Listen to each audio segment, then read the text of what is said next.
Qaradağ rayon polis idarəsinin əməkdaşları tərəfindən həyata keçirilən növbəti əməliyyat axtarış tədbirləri nəticəsində sərnişin daşıma fəaliyyəti adı altında narkotik vasitələrin qanunsuz daşınması ilə məşğul olan 2 nəfər şəxs saxlanılıb. Araşdırmalar zamanı həmin şəxslərin narkokuryerlik fəaliyyəti ilə məşğul olduqları müəyyən edilib.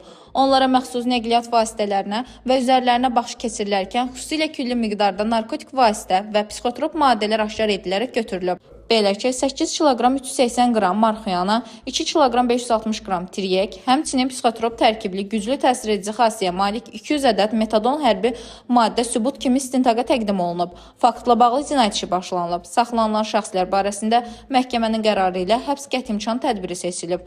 Hazırda narkotik vasitələrin mənşəyi, daşınma marşrutu və mümkün digər iştirakçıların müəyyən edilməsi istiqamətində istintaq əməliyyat tədbirləri davam etdirilir.